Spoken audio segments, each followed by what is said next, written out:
Good afternoon. I'm David Overton. I'm the co-chair of the Social Action Council here at the church. And this month we've been focused on climate justice. I'm really pleased to introduce Bob Hendricks.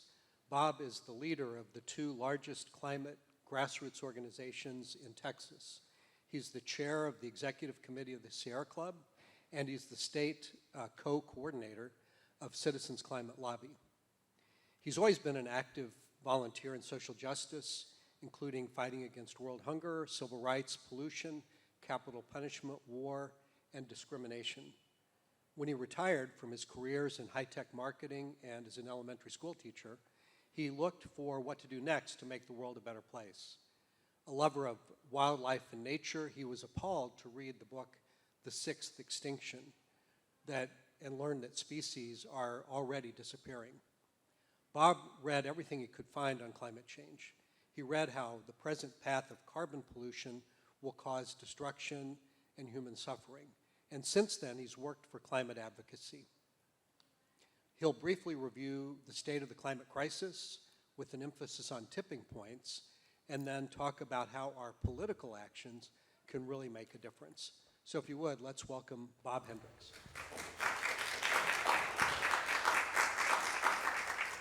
Thank you very much. This week, our theme at First Unitarian Universalist is the political angle, and so I'm going to present more information about that than I normally do and focus on that. But first, it's always useful to stay up with what's going on with the climate. And I think most of us know how bad it is. It's pretty bad, and it is getting worse. We're putting 162 million tons of global warming pollution into the thin shell of our atmosphere every 24 hours, and this is causing, and the energy trapped by that is equivalent to exploding 750,000 first-generation atomic bombs per day, 365 days per year. The largest source of global warming, of course, is the burning of fossil fuels. And as they have gone up, so has the global temperature. In 2023, there was a jump in many aspects of global warming. The global air temperatures went off the charts. Sea surface temperatures, off the charts. Antarctic sea ice extent, off the charts. Canadian wildfires, off the charts. Coral bleaching, off the charts. Off the charts means this was a shock to scientists and forecasters because it increased faster than they had been expecting it to. And it has had very bad consequences. I mean, we've had record-breaking heat waves in the U.S. and worldwide. The warmer ocean is causing hurricanes of greater intensity, such as Hurricane Harvey. We're seeing rain bombs from intense storms that we almost never saw before. We're seeing flooding in many places worldwide, affecting hundreds of thousands of people. We're seeing wildfires and wildfire smoke that is stretching over vast parts of the United States. And these worldwide extreme weather catastrophes are increasing. And again, I don't think this is news to us because we have seen even a little bit of the news and you catch some of that stuff. But I want to talk about another thing because if it's not bad enough at the current level of global warming, of greenhouse gases, there's some tipping points that scientists are extremely concerned about. Some of these tipping points have strong negative feedback warming loops, meaning as they activate, they release more greenhouse gases that increases warming, which can release more greenhouse gases. And almost all of these tipping points are irreversible in human time scales, like within several hundreds of years. So one of the ones that looks like it's going the fastest is a severe coral die-off. At our current rate, most people think that over 95% will be dead by 2050. And once again, it will take thousands of years to recover. They're working hard on technology to stop it, but it is something we need to be concerned about.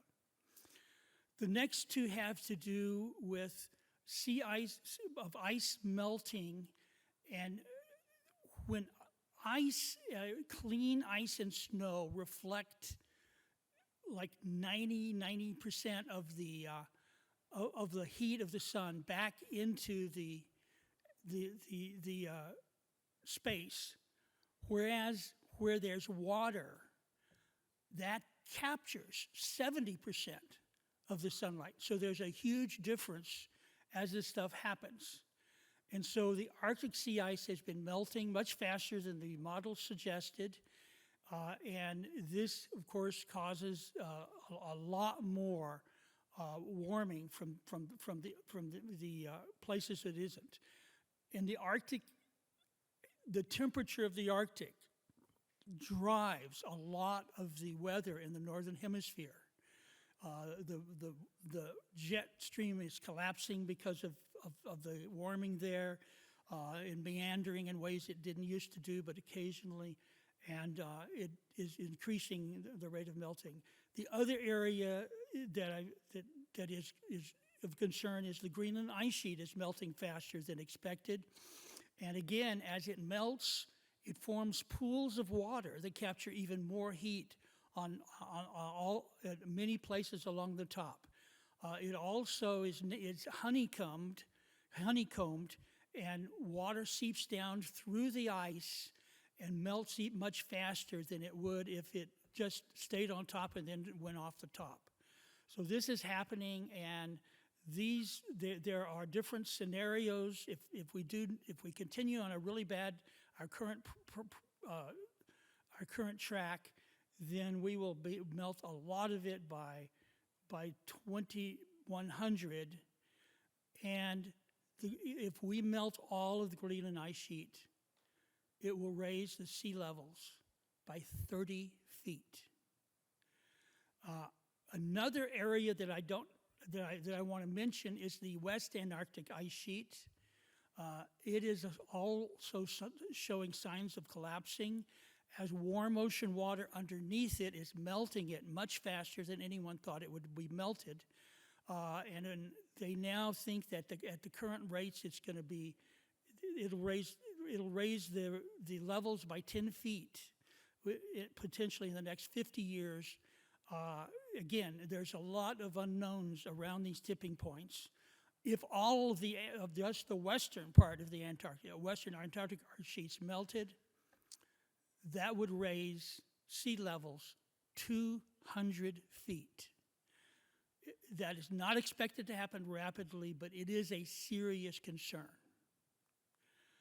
Another area that many of you have heard of is the Atlantic circulation, whereby warm water goes up into near Greenland, and then it goes down, and the warm water is circulated all the way around the globe, and this helps to 50% of all the heat from our extra greenhouse gases goes into the ocean, and this is one of the mechanisms that is used to get that heat deep in the ocean where it doesn't do anything. But that, as we warm, especially as the Greenland ice sheet melts, the fresh water is mixing with the salt. It's making the water less heavy, and it is slowing. And again, no one knows how soon that could happen. Probably not anytime soon, but it is a serious concern. The Amazon rainforest has been, throughout much of our history, the biggest sink of greenhouse gases in the land sink in the world. But it is being challenged. The drought from climate change, the dryness, combined with way excessive deforestation, is creating more and more wildfires, and at some point, if enough of the Amazon forest, of the trees disappear, then it will turn into a savanna, because the process of the rainforest right now is heavily involved as the systems move from west to east. Water from the trees evaporates into clouds that rain on trees further east, and then they evaporate and rain again, and that feeds the entire Amazon rainforest. And if you stop that, you're going to suddenly have not enough water to sustain that. And once again, this has been helping us by absorbing a bunch of the greenhouse gases, and it is near a place where it could change. The last area of extreme concern has to do with methane frozen in the permafrost and also into the continental shelf of the Arctic Ocean and other areas where it's very cold. There is as much heating potential in the permafrost, and this is their best guess. They don't really know exactly how much. There is as much as we have put into the atmosphere since the beginning of the Industrial Revolution, over a billion gigatons. I may have that wrong. Anyway, very, very much. There is as it melts, it will release methane, which can increase the warming. If a lot of it was released at once, it could cause a cycle of fairly rapid warming that then would release more, which would cause more warming despite anything we do. So this is another area we really are concerned about. And similar to that, the Arctic shelf has methane frozen in the shelves underwater, but if that water warms up enough, it will release in large quantities. It's already bubbling up in small quantities. And so once again, these tipping points is the reason some people say we only have till 2030, because they're afraid the tipping points will trigger. But we have no idea how soon the triggering points will trigger, because this is just new areas of science. So, things are not very good. We need to do something quickly. We already have the solutions at hand. Drawdown Project models 100 existing, not promising, but existing solutions, how they can draw down enough greenhouse gases to get to net zero by 2050, and there's innovation that can do even more. Now, there's some basic things that need to happen that aren't hard to follow. We need to stop burning fossil fuels. We need to use electricity as the main substitute, and there'll be some other substitutes. And already, wind and solar are cheaper than any form of fossil fuel electric generation, and batteries are cheap and getting cheaper to help deal with the intermittency of wind and solar. Once we have clean energy, if we electrify, then there'll be no emissions from our heating of our homes or our driving of our vehicles if they're all electric, because it'll just be using solar energy. And there's a number of ways in the house. Once again, the biggest ones are our use of natural gas to heat and using electric vehicles to go.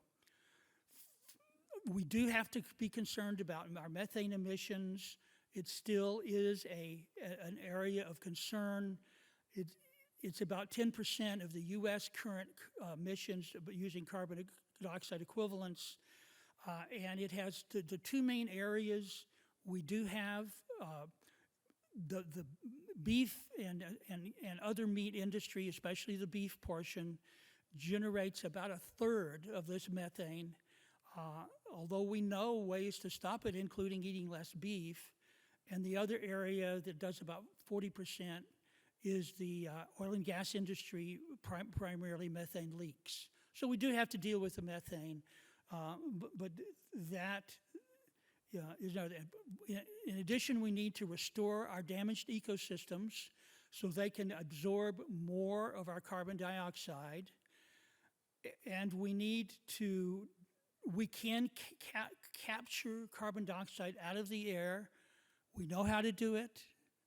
It's a little expensive now. Some people think it will get much less expensive, and some people think it might even get more expensive, but we are building already plants that can capture 1 million tons a year of carbon dioxide. And so we will soon know about that and be able to develop it. So we know climate change is happening. It's hurting, and it hurt more and more. We know how to fix it with very little pain. We don't even have to stop driving. We just switch to a more efficient electric vehicle. And surveys show that most people want to fix it. So what's the problem? Going the same present course will cost more and more and more. And what's missing? Well, you already know. Political will. Political, essentially, is power. And right now we have corporations who are seeking short-term profits above all else, even damage to our earth and to people. And especially the oil and gas corporations want to fight any change to profits because they are driven to profits. I was talking to an executive of a renewable company, and I says, yeah, the problem is that people are focused on two-year profit frame. And he said, no, 6 months is what we have to be focused on. So we need to counter the power of, in this country, of corporations focusing on short-term profits. Because if they focused on long-term profits, they would find that their current plans will lead to inevitable complete bankruptcy, because the cost will become so great that it will cause a crash in the entire world economy. But that's for somebody else to worry about. They're worried about this year, and that is something that we need to change. Now, I want to note that personal actions are important, and they do have an impact on the political system, but they cannot do nearly enough. We've got to change the country, we've got to change the world, and this requires policies and a long-term will to keep changing to address the new things that come up. But that is well in the realm of possibility. In fact, many countries of the world already have that will.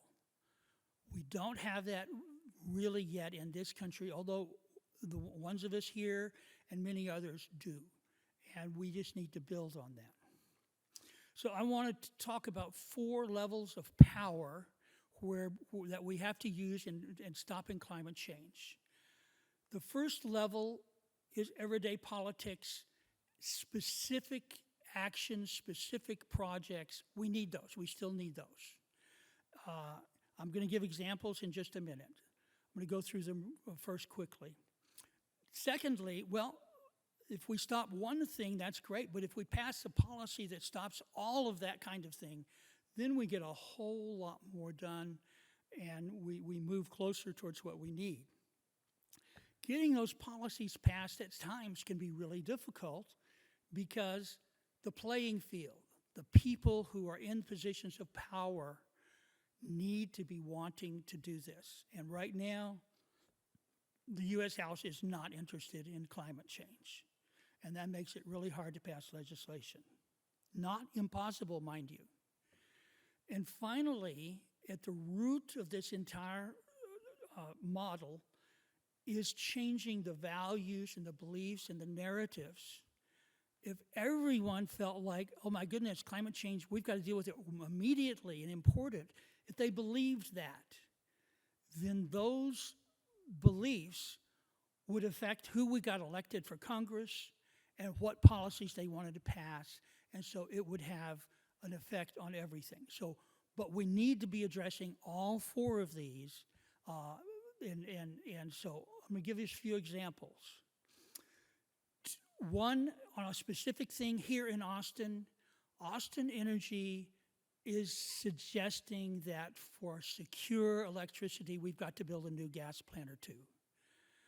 That, of course, is exactly the wrong way for climate, and there's plenty of reason to think that's not the only way to do it. But that's one gas plant. We need to stop it because it will pollute for 30 or 40 years. And we have some petitions here where we want the people to say, we do not want a new gas plant. Find another way. And the ways are out there. Secondly, pass a law stopping all new fossil plants would take care of not only this gas plant, but many others. Of course, it's a lot harder to do, and so we need to work on this type of thing, and that of course is something that we really need to have happen.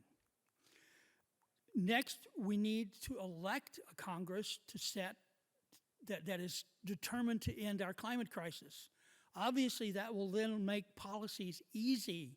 We won't have to fight as hard for at times crumbs. And this is where, of course, the election is so important. This is where voting is important, but also few people exercise their political voice and tell Congress, pass this bill or don't pass this. And if we get more people involved, if you look at the effectiveness of the NRA in blocking gun legislation, one expert said if we had 5% of the population really concerned about climate change and telling our Congress so, it would completely change the whole picture. Because that's about what the NRA has. And of course, the last thing is we need to get people to accept the science and demand climate action to put people over profit. Now, this changing the values, the beliefs, and the narratives is needed. And of course, as most of you know, the oil and gas industry has for several decades been creating disinformation to try to change that. We need to break through that. And that is, and let me mention that one of the things that I talked about last week at a presentation was talking about the climate. That's one of the ways we change these values and beliefs and narratives, because people already don't like the idea of carbon pollution. They don't like hotter weather. And if you talk to them about those things, they will slowly get the connection. Oh my goodness, this is all climate change. It's happening. It's changing. And that is a change. So that is one of the reasons that this very specific action of each of us talking to people about climate change. Sometimes I simply say, oh my God, this is such a hot day. We're having twice as many as we've had in the past.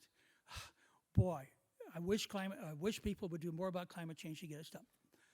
Sometimes that's the entirety of the conversation I have, but if more people would do that, and it's especially important because our psychological barriers make us not want to think about climate. It's too unpleasant. It feels like too big a task. Talking about it can break through those barriers. Okay. Another place where this occurs, I wanted to say, is this is not for simply isolated things. As we get a victory, let's say we stop the gas plant, we do all renewable energy. That actually helps all of the other models, all the other pieces, because it shows the people making a policy. Well, look what Austin has done, and they're having cheap utility prices and less air pollution. It makes it easier to pass the policies that would be wanted. It also contributes to, okay, hey, we did this, let's do more, let's get people who do this more. And it even can change the basic values and the narratives because, hey, my life is great and we're using renewable energy. The biggest, of course, payback, and that's why the ones on the right are so heavy, thicker. That's why the changing the values and beliefs and narratives, that changes everything else. But it's a slow and difficult process because it has to be lots and lots of people. But that, as we do that, it makes it easier to elect the right people. It makes it easier to get the policies we need passed. And it makes it easier for us to stop the specific things in our communities. So there is feedback from these various things, but the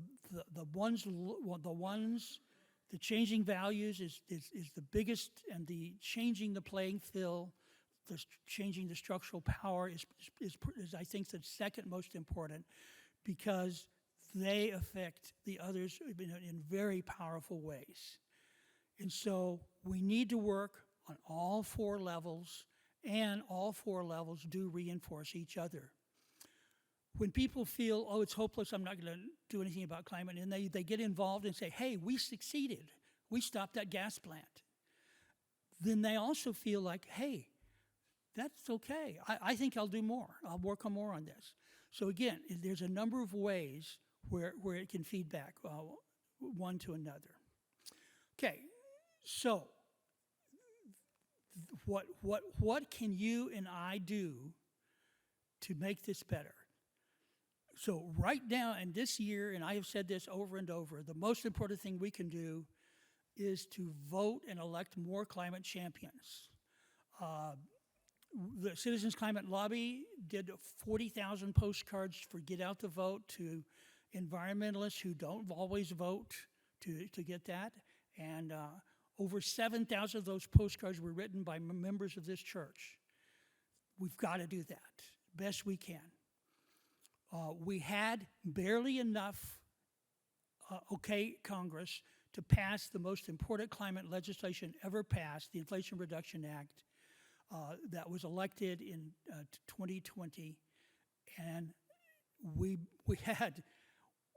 barely one vote, the last vote, which barely came in at the end.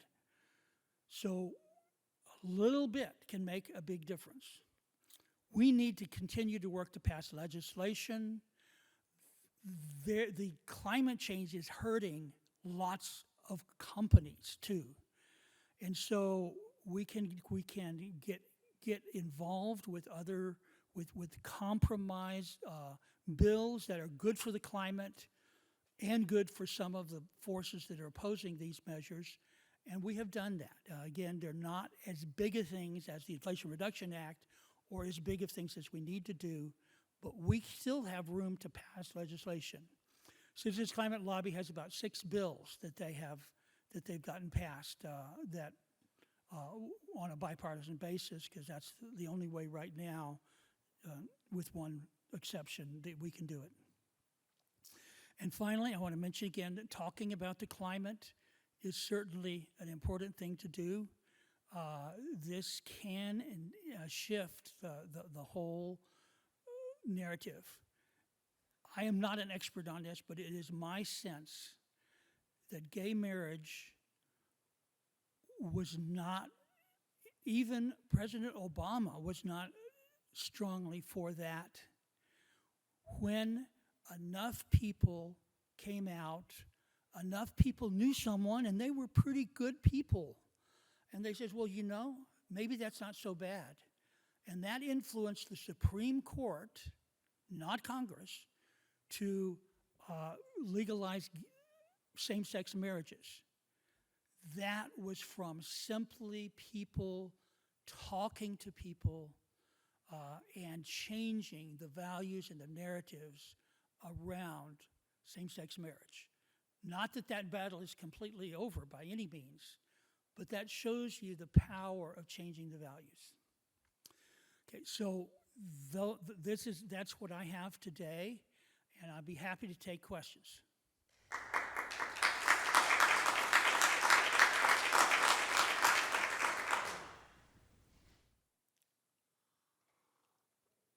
So if you keep the questions short and keep them as questions, and we'll see what Bob has to say.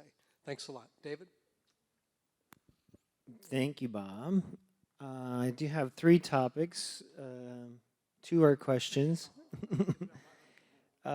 So tomorrow here, Austin Energy is presenting to the Electric Utility Commission on a new solar program that they have.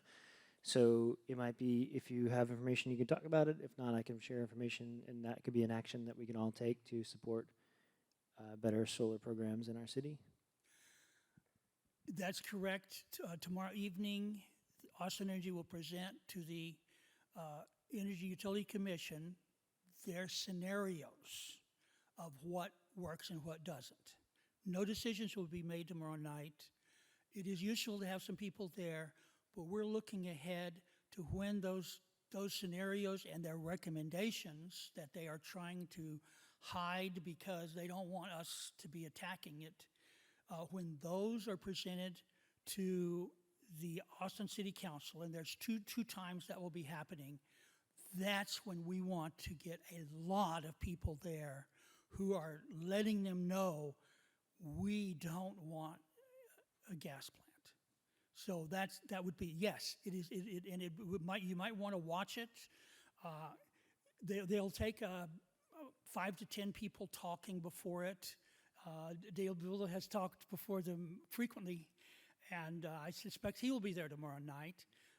But it is an important meeting, a very important meeting. But we are looking for getting a lot of people in. Probably it'll be early October when it first goes on. Thanks for asking about that. And Bob, we can communicate that out to the church as well. Sure. That process. Sure. Great. Starting, I guess last year, we started going to appliance stores. We were interested in an induction range for our house to get rid of our regular electric range.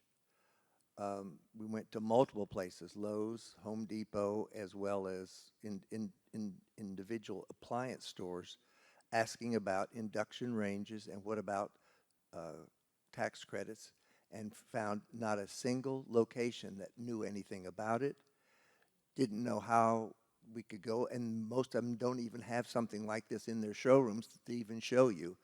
So it seems to me we need to maybe educate the people that are in the sales of these items, because if they don't even know about it, how are they going to promote it? You're absolutely right. I have formed a state coalition to try to fast track the Inflation Reduction Act measures. And Inflation Reduction Act provides tax credits now and rebates next year through the state of Texas on heat induction stoves, heat pumps, which is a really important thing for people to switch to, and energy efficiency measures. And we think that when the rebates are available, then there's going to be a lot more interest in the various stores. I don't know what to suggest for getting a stove. I thought that you could special order something from Hobby Lobby. I mean, not Hobby Lobby. From the Home Depot or Lowe's, and have it come in. But yes, we need to let the people who install the energy-saving devices and to move towards electrification to learn more about it. And again, that will happen more, I think, when the rebate program becomes available next summer. Should we start asking people to go in and ask about it? Even if we're not quite ready to buy, we could say, we're really interested in this. And if everybody would start Absolutely. asking, that would make the stores look into it more. Maybe, I don't know. Absolutely, and I have a whole talk on the Inflation Reduction Act, and it is, yes, that would be a valuable thing to have happen. There are, let's see, it is also useful for people to make a plan, because there are annual limits, and there are certain things that are more valuable than others. And there is a national website called rewiringamerica.org, which provides steps towards making a plan. They will customize the tax credits that are available, and when the rebates are available, those to your income level and your geographic location, because it does vary. And that is a good place to go to do it. But yes, the Inflation Reduction Act could have a huge impact on electrifying and reducing, increasing energy efficiency within Texas. And that's something that we need to be we're working on. After the election has passed me, come January, that's probably when I'll be working harder to try to get more people involved with this statewide group. Great. Other questions? Okay. You mentioned CCL a few times. I know they've been focused on carbon tax. Is that something that is coming down the road anytime soon? It is interesting that 10 years ago, many people said, no, carbon tax, no, that's not the way to go. Now you are seeing more and more climate activists, the scientists of the community, and especially the economists who say, this is something we've got to have. Studies, there are a number of carbon taxes or carbon taxes around the world, and recent studies have suggested that they're among the most effective ways that those countries have reduced. So we'll still be working on it, but we're not going to get it until we have a different Congress. Citizens Climate Lobby, though, is working on now. They have an additional 3 focus areas of legislation that they think are very important and can be passed on a bipartisan basis. In addition, a couple of years ago, they started working on state issues, and so we are not as experienced in Citizens Climate Lobby as Public Citizen and Sierra Club with their long service on state issues. But we now have a team, and we will have a state lobby day.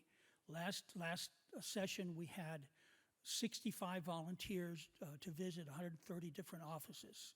And so we now are working that, and we are also working on local levels. So yes, that is still seen as one of the most important things we can do. But Citizens Climate Lobby has branched to work on state and local issues as well.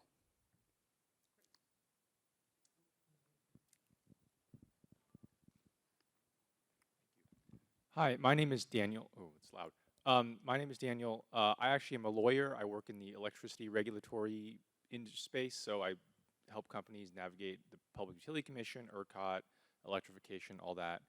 And I agree with a lot of what you say, but I think you haven't touched on the cost of doing all these things.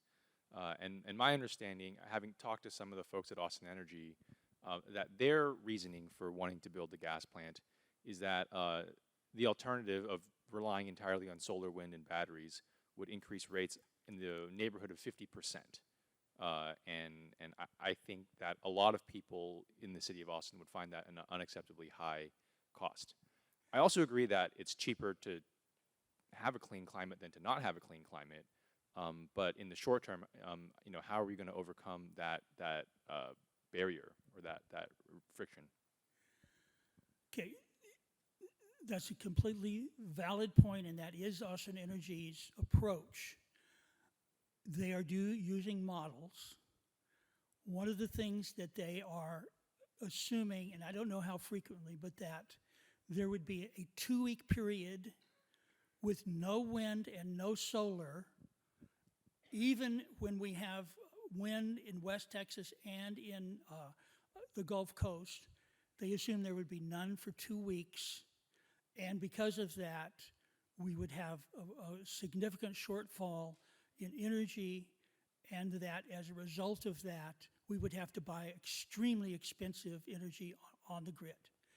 That is their argument. Their model is biased towards proving that argument. I do not believe the numbers that they have. If you look at our major failure during Winter Storm Uri, wind and solar performed adequately, as expected.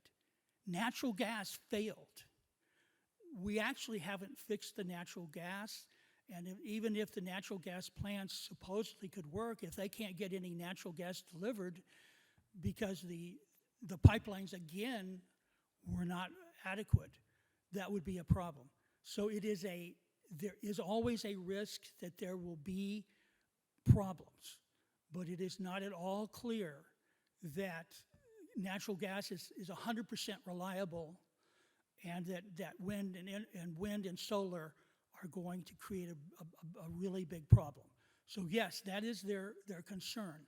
Now, given climate change, we cannot afford to have everywhere in the United States moving towards more and more fossil fuels, because we might have a blackout. And of course, that is the thing that the energy companies fear the most, and they get blamed the most for. I understand that. But it is not at all clear. None of their scenarios uses a combination, or at least the ones that have presented before, the preliminary, none of them used a combination of solar and batteries.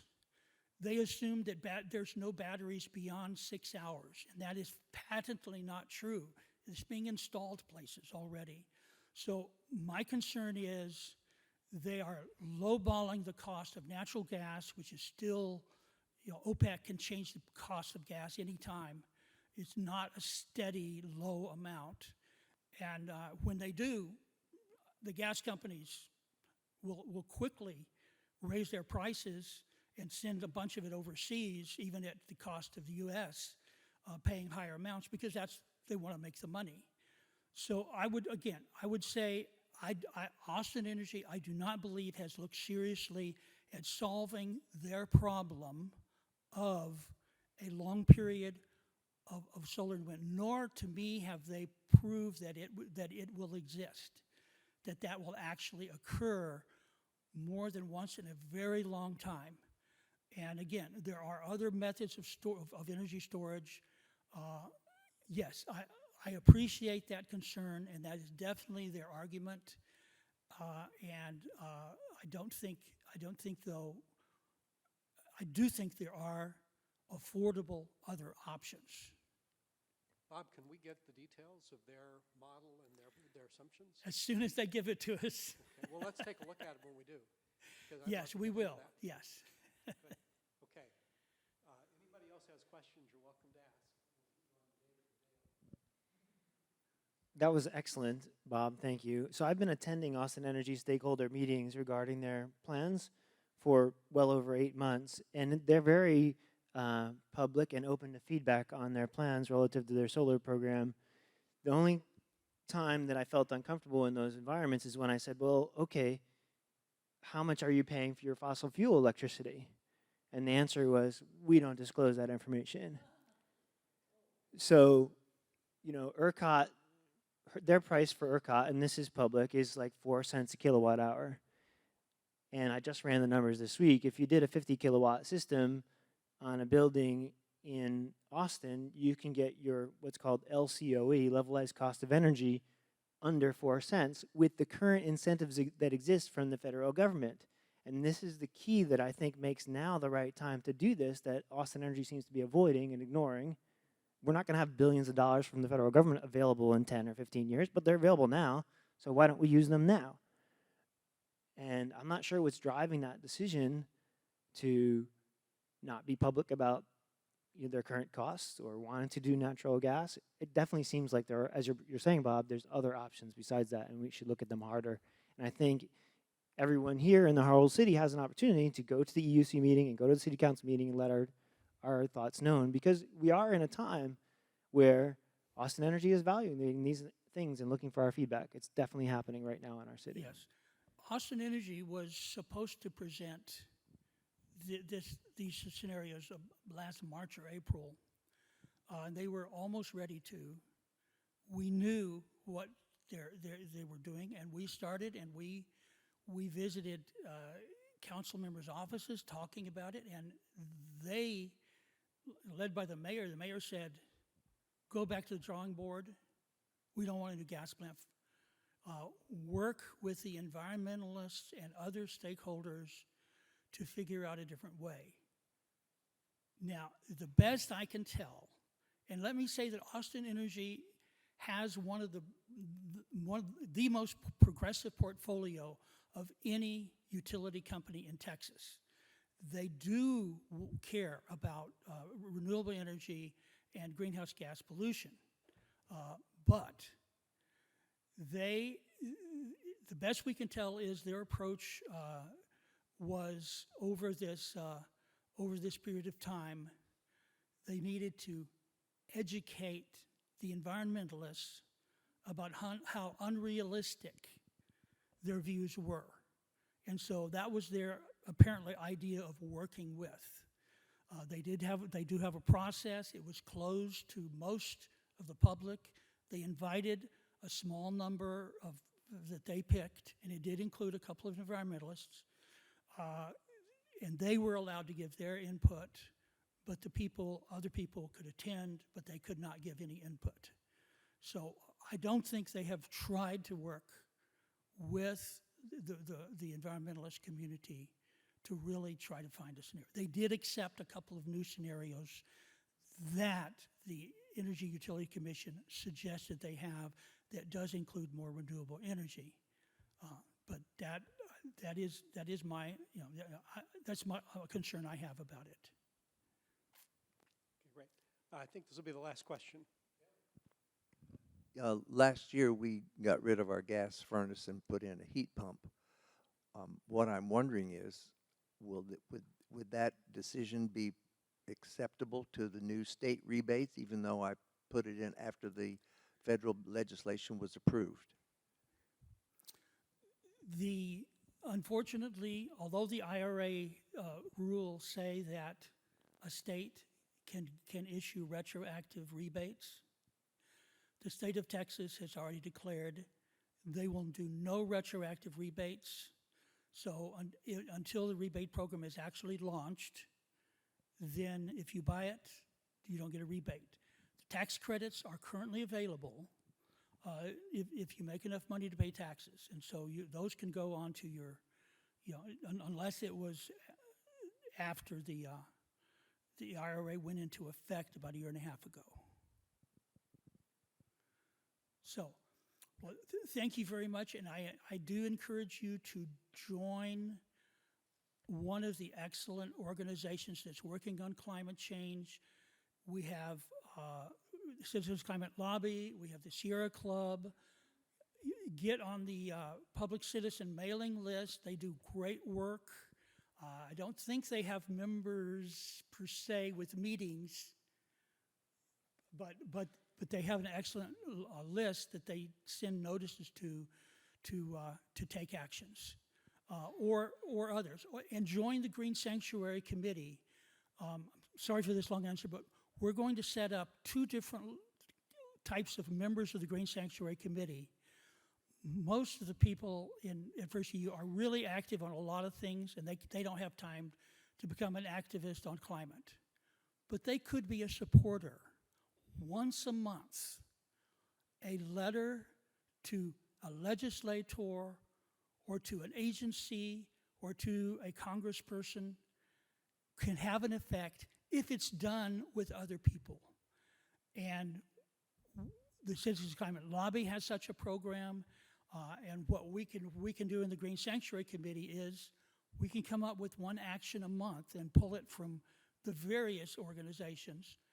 And if you needed to research it in depth, obviously it's not very quick.